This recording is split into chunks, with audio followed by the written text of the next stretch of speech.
Queria puxar de novo aqui o tema da Lava Jato para falar contigo, porque a gente sabe que está acontecendo, então, aquela auditoria no TRF4 em Curitiba.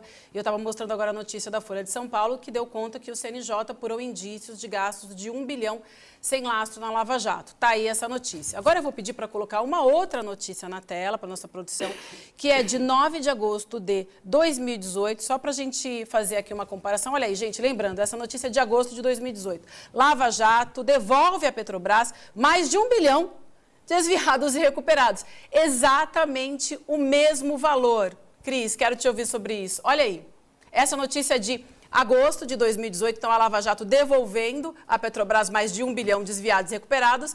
E agora, nessa investigação que está acontecendo no TRF4, o CNJ por indícios de gastos de 1 bilhão sem lastros na Lava Jato. Cara, 1 bilhão sem lastro, gasto, não dá nem para conseguir entender. Sem lastro, eu acho que significa sem a justificativa que você tem que ter, sem a nota fiscal, sem o motivo pelo qual você consegue imaginar... Sem comprovação, isso mesmo. Você consegue imaginar 100 mil reais. Né? Mas mesmo assim, 100 mil reais, tu fica, caraca, bota almoço, né? Porque a gente tá falando só do que não tem a comprovação. Isso. Só do que não tem. 100 mil, para chegar em 1 milhão, você tem que multiplicar por 10. Para chegar em 1 bilhão, você tem que multiplicar por 10 mil vezes. Então é 10 mil vezes 100 mil. Desculpa estar fazendo, só para as pessoas entenderem. Para mim, é difícil entender quando eu vejo uma notícia dessa. Eu não consigo nem mentalizar esse negócio, Cris. Sim, é difícil, né? A gente que tem uma vida comum, a gente entender, alcançar o que você pode fazer com 1 bilhão sem comprovação de gastos. Olha, todo mundo conhece aquele velho ditado, né? Antes tarde do que nunca. Então, que bom que está havendo essa correção. Só que eu acho o seguinte, sabe? Ela chega muito tarde, muito tarde. E esses números aí, esse descontrole, só mostra como a 13ª Vara Federal, a Operação Lava Jato, conduzida pela 13ª Vara Federal de Curitiba, quando o juiz titular era Sérgio Moro, o mesmo que agora está aí na CPMI do Senado, né, era um organismo totalmente à parte das instituições. Ele funcionava dentro das instituições, dentro do aparelho de Estado, mas de uma forma completamente descontrolada, sem supervisão, sem qualquer tipo de trava para os absurdos que eles estavam fazendo.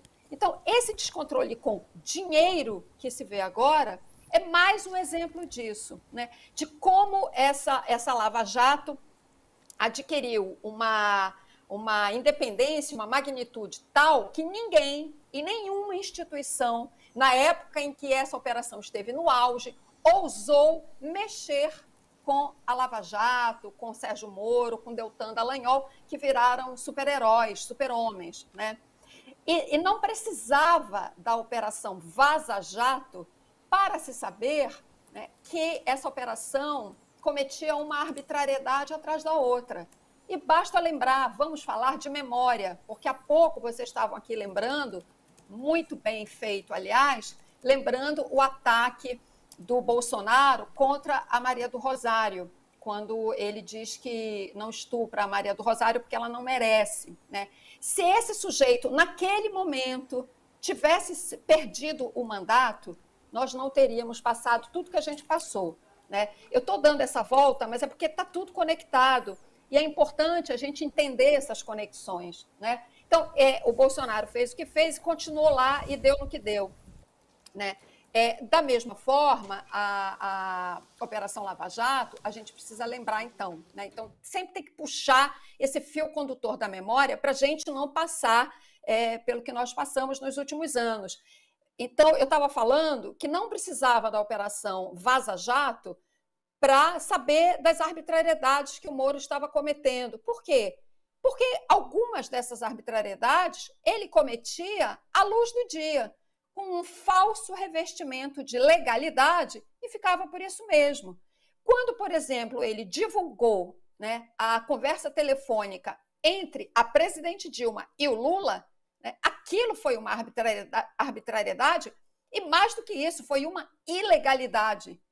que aconteceu na época? Apenas o Teori Zavascki, que era ministro, já falecido, na época era ministro do STF, responsável pela Lava Jato no STF, passou uma reprimendazinha, coisa leve, uma reprimenda, fez uma criticazinha leve, o Moro pediu escusas, né?